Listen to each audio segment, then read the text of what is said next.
மறுபடியும் அது வேற பவர் யூஸ் பண்ணும். அதையும் நம்ம நறுமி அசால்ட்டா இதையும் என்னால பார்க்க முடியுதே. இது 5 வாட்டர் ஆப்ஸ் டிஃபென்ஸ் தானே. இது என்னால மொத்தமா கண்ட்ரோல் பண்ண முடியும். அப்படின்னு நம்ம நறுமி அதெல்லாம் டாட்ஜ் பண்ணி ஸ்ட்ரைட்டா செம்ம ஸ்பீடா போய் அந்த கைஜு நம்பர் 11 உடம்புல சரசரன்னு வெட்டு போட்டுக்கிட்டே இருப்பாரு.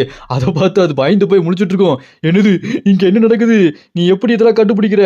இது உன்னால கண்டுபிடிக்க முடியாது அப்படின்னு அது ஷாக்காகி பார்த்துட்டு இருக்கும். அப்ப நறுமி அந்த கைஜு நம்பர் 11 பார்த்து, டே வாட்டர் பாட்டில் மண்டையா, சண்டை போறதுக்கு முன்னாடி சுத்தி முத்தி பாரு, எங்க இருந்து அட்டாக் வரும்னு உனக்கு தெரியாது இல்லையா அப்படின்னு கிண்டல் பண்ணிட்டு இருப்பாரு. அப்ப நம்ம நறுமி மனசுல யோசிச்சுட்டு இருப்பாரு, இசையோ உங்களை தடவை நான் அட்டாக் பண்ணியிருக்கேன், அதுவும் நீங்கள் இறந்ததுக்கு அப்புறம் அப்படின்னு பார்த்துட்டு இருக்கும்போது கட் பண்ண ஃப்ளாஷ்பேக்கில் நம்ம இசையோவை நறுமி அடிக்க ட்ரை பண்ணாலுமே அடிக்கவே முடியாது. எவ்வளோதான் அடிக்க ட்ரை பண்ணாலுமே அவர் அசால்ட்டாக டாஜ் பண்ணி திருப்பி அடிச்சிருவாரு. கையை வச்சு அடித்தாலும் சரி, ஸ்வாடை வச்சு அடித்தாலும் சரி, ஒன்றுமே பண்ண முடியாது. அவர் எவ்வளோ ட்ரை பண்ணியுமே தோத்து போவார்.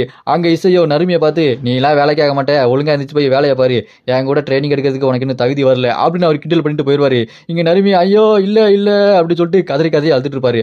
அப்புறமா நம்ம நறுமி கைஜூஸ் எல்லாத்தையுமே வேட்டையாடிட்டு இருக்கும்போது நம்ம நறுமிக்கு கைஜு நம்பர் 1 அந்த பவர் இருக்கிற சூட்டு கிடைக்குது. அந்த கைஜு நம்பர் 1 பவர் இருக்கிற சூட்டு கிடைச்ச உடனே நம்ம நறுமி இருக்கிற எல்லா கைஜையும் போட்டு தள்ளி ரொம்ப ஃபாஸ்டாவே வேற லெவல்ல பெரிய பவர்ஃபுல்லான ஆளா மாறிறாரு. அதை பார்த்துட்டு இங்க இசையோ ஃபர்ஸ்ட் டிவிஷனோட 7th கேப்டனா நம்ம நறுமியை அப்பாயின்மெண்ட் பண்ணிடுறாரு. இருந்தாலும் நம்ம நறுமி இசையோ உங்களை நான் தோக்கடிச்சே தீருவேன் அப்படின்னு சொன்னாலுமே அவர் அதெல்லாம் கண்டுக்காம, டேய் போய் வேலையா பாடுறா வளவன் பேசாம அப்படின்னு அவர் போயிடுவாரு. அப்படி போனவர் தான் அதுக்கப்புறம் நம்ம நறுமியால இசையாவை தோக்கடிக்க முடியாது. ஏன்னா ஃபைட் ட்ரைனிங் எதுவுமே இல்லையே, அப்புறம் எப்படி சண்டை போட்டு தோக்கடிக்க முடியும்? அப்படி அந்த பிளாஷ்பேக் முடிஞ்சோட இங்க அந்த நம்ம இசையோட மெமரி இருக்கிற அந்த கைஜு நம்பர் 11 பார்த்து, இசையோ இப்போ நான் உங்களை கண்டிப்பா தோக்கடிச்சே திருவேன், இப்போ நான் என்னோட ஃபுல் பவர் யூஸ் பண்ண போறேன் அப்படின்னு நம்ம நறுமையை ஃபுல் பவர் யூஸ் பண்ணுவாரு. அதை பார்த்துட்டு இங்க ஹெட் குவார்டர்ஸ்ல இதுக்கு வாய்ப்பே இல்லை, அவரோட பிசிக்கல் ஸ்ட்ரென்த் ரொம்பவே ஹையில போயிட்டு இருக்கு, இப்படியே போச்சுன்னா ரொம்ப பவர்ஃபுல்லா இருக்கும், இருந்தாலும் அவர் உடம்பு இது தாங்காது, கைஜு நம்பர் 1 வெப்பனை இந்த அளவுக்கு யாருமே யூஸ் பண்ணதில்லை, ஏன் அந்த கைஜு உயிரோட இருக்கும்போது இந்த அளவுக்கு ஒரு பவர் யூஸ் பண்ணல, இவர் அதை விட ரொம்ப பவர்ஃபுல்லா யூஸ் பண்றாரு, இப்படியே போச்சுன்னா அது ஓவர் ஹீட் ஆகி அவரோட பல்ஸ் எல்லாம் ரொம்ப டேமேஜ் ஆயிரும். அது மட்டும் இல்லாம அவரோட மூளை நரம்பு சாதாரணமா இல்ல, அது ரொம்ப வித்தியாசமா வேற மாதிரி ரியாக்ட் ஆகிட்டு இருக்கு, என்ன பண்ண போறாரு தெரியலையே அப்படின்னு நம்ம நறுமையை பார்த்து பதட்டத்துல கத்திக்கிட்டு இருப்பாங்க. இங்க நம்ம நறுமையை அவரோட வெப்பனை வச்சு அந்த கைஜு நம்பர் 11 தலையில சுடுவாரு, வயிற்றுல சுடுவாரு, கையை வெட்டுவாரு, காலை வெட்டுவாரு, சும்மா எல்லா பக்கம் வெட்டிக்கிட்டே இருப்பாரு.